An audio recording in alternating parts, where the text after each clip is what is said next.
So as we're listening to that example once again, the chromatics are moving. The chromatics are what I think distinguishes Schoenberg from a lot of other people at his time. Um, mostly because what he's going to get into is very distinguishable. Um, that will make more sense as we get into that. But then in the latter part of the 19th century, in what 1898 it was, Schoenberg converted from Judaism to Christianity, and then some 35 years later, in 1933, he returned back to the Jewish faith. Um, 1933 should be ringing a bell for you. That was the year that Adolf Hitler was elected as Chancellor of Germany. So obviously, being Jewish was not going to be very beneficial for him at that time in Germany. But we'll come back to that little conflict. But it is without a doubt that this inner spiritual turmoil is present in both his personal life and in his music.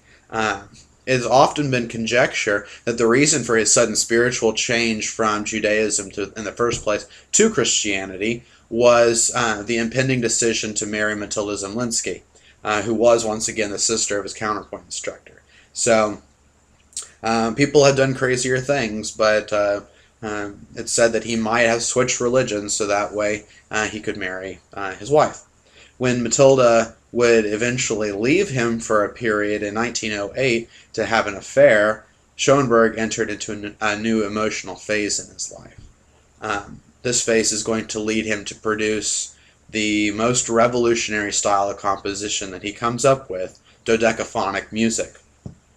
It's actually really interesting that this music comes at such a precipice, because up until this point, even though Schoenberg's music was rather unordered with his lack of attention to a single key for the most part, and rather randomized chromatics, it still follows some of the regular parameters that the canon would profess to be traditional. As we get to the end of the Romantic era, we start to see people saying, okay, these rules are nice, they're good to have, because we don't want to do that Baroque stuff that's chaos and unordered. So we want some rules, but some of these rules don't make any sense. Why should we limit ourselves? We're an artiste. We should be able to do whatever we feel is necessary.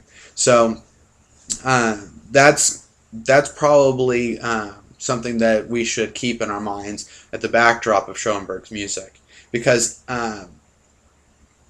there's going to be a big break from tradition in this case. The atonal writing of music would suggest a complete lack of order, a lack of tradition, a lack of emotional stability in the case of Schoenberg. But there's a couple of reasons why that's not the case. First, to say that there's a lack of order. This would seem to be true, except it is highly, highly difficult to write atonal music, mostly because of what it is. Atonal music requires that, well, I guess we'll talk about that in a second before I get there. So there's a lack of order, but there actually is not a lack of order because of how difficult the music is to write. A lack of tradition. This tradition is being born directly out of Mahler, Strauss, Wagner. So it's there, but it's very different. But there is a lack of emotional stability because his wife's having an affair, so that's something that we should take into account. So one thing I do want you to do is to realize that the further that we get into his life, that the more evident that it's going to become. So please don't confuse his earlier chromatic writings with that of the dodecaphonic music, because there is a difference. The dodecaphonic style of composition is a method of creating music that utilizes all 12 notes of the chromatic scale, and that their occurrences are even throughout a given piece, meaning that the D sharp does not occur more often than a B flat, for instance. You will have the same number of occurrences for each note, so there isn't one single note that is given importance. For a good example of what a tone rows look like, please look in your textbook to Schoenberg's Piano Suite Opus 25. I'm not sure if I have the same version that you guys do, but it's found on 546 of my textbook. Using these different available tones, will ensure that no one note is given more importance than the other, and therefore it eliminates completely the need for a key. Um, that has its good things and its bad things. It's wholly my opinion that the ways of traditional composition were destroyed with this innovation.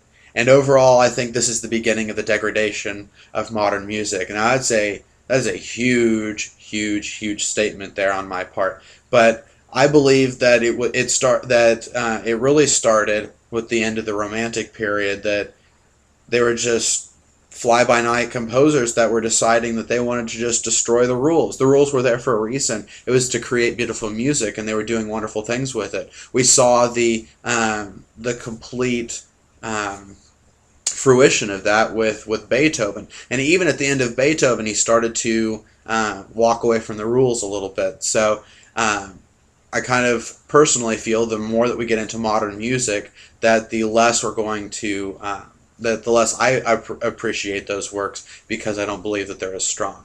So for our next listening example, I'm going to butcher this, but please bear with me. Du lehnst vid eine silbervida. It translates to, you lean against a silver willow. Keep in mind that this piece was composed very close to the discovery of his wife's affair.